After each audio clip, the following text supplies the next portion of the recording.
You're now looking at the Jungfrau in the Swiss Alps, standing at 4,158 meters. It's one of Europe's most iconic snow-covered peaks.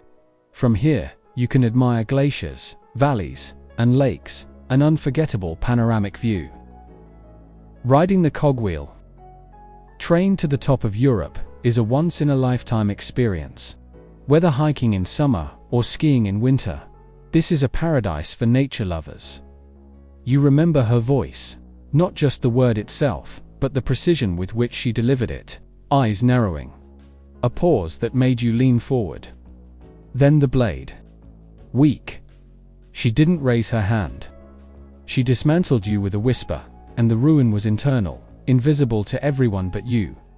It wasn't only her voice that hurt, it was the weight behind it.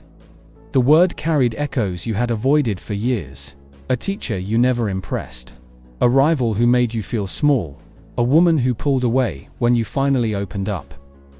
When she said weak, you heard a verdict from an invisible court. A gavel no one else could hear slammed down in your chest. A punch bruises skin. Words bruise identity. One fades with time. The other replays when the room is quiet and the mirror won't look away. You told yourself it was nothing, that she was angry, that it would pass. It didn't. The memory stayed. It grew roots. It followed you into moments that had nothing to do with her. A man loses a pitch at work, and the voice returns. A father hesitates with his son, overcompensates. Then hears the same syllable echo after bedtime. A man stands in a gym full of mirrors, and lifts weight he doesn't need to lift. Not because the bar is heavy, but because the word is. The invisible punch lands again and again, and no one sees the bruise. This is how shame traps the masculine. Mind you swallowed the word, instead of dissecting it. You stored it like evidence against yourself. From that day forward, every hesitation, every delayed decision, every apology you shouldn't have made, became another exhibit in the case. The file thickened, and the verdict felt inevitable. Maybe she was right. Maybe you are what she said. Pause. Look closer. That word was not prophecy. It was a stress test. The bridge didn't collapse because the wind was strong. It collapsed because the structure was already corroded. Her voice was the wind. The cracks were yours. If you grasp that, the power shifts, because the question changes. It is no longer, why did she say that? It becomes, why did it devastate me so much? That question is the threshold. Cross it, and you stop chasing her explanation. Start building your foundation. You begin to see the difference between pain that exposes you and pain that defines you. The first is information.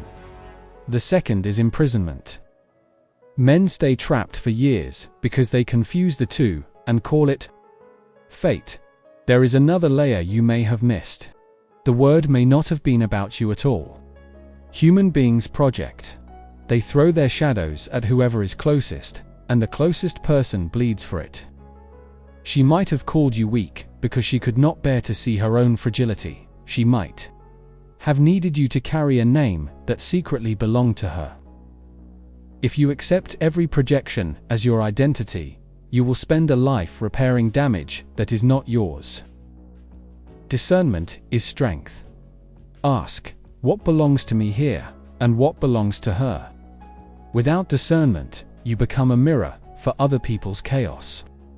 With it, you stop being a mirror and start being a man.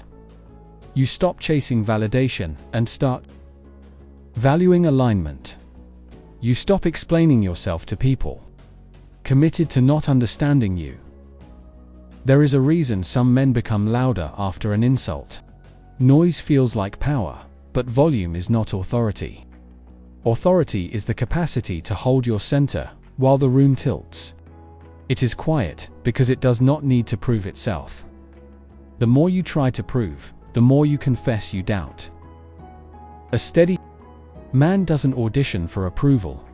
He decides who he is and lives the decision in public. Picture this with brutal honesty. She fires the word. Your chest tightens. Your jaw loads a response. You want to lecture, to defend, to list your sacrifices like invoices. Don't breathe. Drop your shoulders. Let the silence expand until you can feel the floor again. When you move, move on your timing. When you speak, speak from your spine, not your wound. A single sentence from composure beats 100 from panic. You are not trying to win a debate. You are demonstrating stability. If she was testing, you answered. If she was projecting, you refused delivery. Either way, you stayed a man. That is the beginning of reconstruction, not the loud kind that announces itself, but the quiet kind that changes everything. It starts with presence, it continues with boundaries. It becomes a life where your worth is not rented from the reactions of others. She will test you. Sometimes with words, sometimes with silence, sometimes with pressure you cannot explain. Do not imagine she does this because she hates you. She does it because she needs to know if you are stable enough to stand. When the ground shifts, she needs to know if she can lean on you without watching you collapse. Most men fail because they do not recognize the test for what it is. They react with rage, and their rage betrays them. They beg, and their begging exposes them. Both answers confirm weakness, but strength looks different. It is not in shouting over her. It is not in reciting achievements. It is not in arguing your value. It is in the steadiness that says, I will not be moved by temporary storms. The warrior in the arena is mocked by the crowd. Stones fly, insults echo, but he does not waste energy trying to silence them. He does not fight every voice. He keeps his posture. His very stillness declares power. That is what she is looking for, whether she knows it or not. Understand this: the insult is not always a verdict. It is often a question. Can you withstand this without breaking? Can you hold frame when someone is pressing every button? The moment you lash out, you answer her. The moment you collapse, you answer her. But when you stay composed, when your silence is chosen rather than forced, you shift the entire dynamic. You do not just survive the test. You redefine the terms. This is why silence can weigh more than any argument. When you respond with calm, she is left alone with her words. The echo bounces back to her, and suddenly she sees her own attempt fail. That realization changes the energy between you. She is no longer evaluating you. She is facing herself, and in that moment, power moves. But silence is not enough if it comes from avoidance. That is not strength. That is fear, pretending to be control. True silence is charged with presence. It comes from a man who knows himself, who has chosen not to waste his energy on games. Women feel this difference immediately. One silence feels like retreat. The other feels like command. Remember the lion. Dogs bark, circle, and snap, but the lion does not flinch. He does not waste his roar on every provocation. His stillness is not weakness, it is dominance. That same energy belongs to you if you choose it. And once you embody it, words lose their teeth. They become noise against the wall of your presence. And here is where the reconstruction begins. At first, you think you need her to see you differently. You believe strength will be proven when she apologizes, when she admits she was wrong. That is the trap. Strength is proven when you no longer require that moment. When you no longer chase the verdict. When you begin to build a foundation so stable that no one's words can move you. This reconstruction happens in secret. It happens in the mornings when you train your body not because she will see it, but because you must. It happens in the evenings when you stay disciplined with your work, not for recognition but for alignment. It happens when you cut away the habits that numb you and replace them with practices that sharpen you. No one will clap for this, no one will see it at first, but it will change the way you carry yourself, and she will feel it without you saying a word. Think of iron in the furnace. The fire that seemed unbearable is the very thing that makes it unbreakable. What once felt like destruction becomes purification. The insult that shattered you becomes the spark that tempers you. The memory that once weakened you becomes fuel. And here lies the paradox of attraction. The moment you no longer beg to be recognized is the moment you become magnetic. The moment you no longer need to be seen is the moment everyone begins to notice. Power does not come from craving attention. Power comes from not needing it. That is what makes others lean toward you. That is what creates presence that cannot be ignored. Every man remembers the turning point. The exact second when he decided he could not keep living as the version of himself that bent under every word. It is not dramatic. It is not announced. It happens in silence, often when no one is watching. The decision is internal. I will no longer rent my identity from someone else's voice. That moment is the beginning of reconstruction. At first, it feels small. You train when you don't feel like it. You set one boundary you never set before.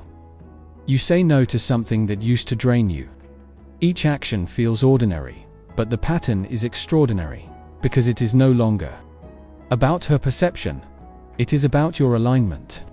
That is when transformation begins to harden into identity. This process is invisible to the world.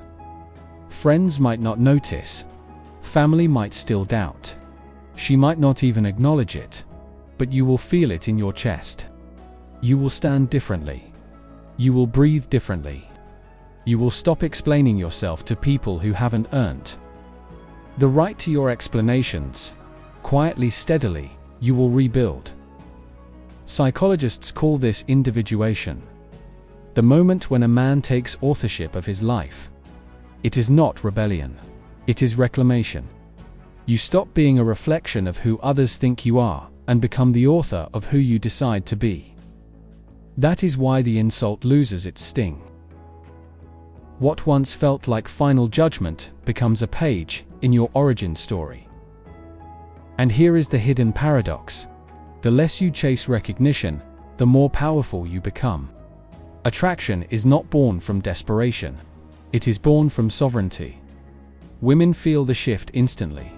They may not understand it, but they will respond to it. Because nothing is more magnetic than a man who no longer needs to be chased, no longer needs to be validated, no longer needs permission to stand. Think of the iron pulled from fire. Before the furnace, it bends easily, dented by pressure. After the heat, it is resilient, sharper, stronger than it was before. That is you. What she said did not destroy you. It tempered you. It made you something new. This is the transformation every man must pass through. Not because she said it, but because her words forced you to see what you had avoided. You did not lose. You were initiated.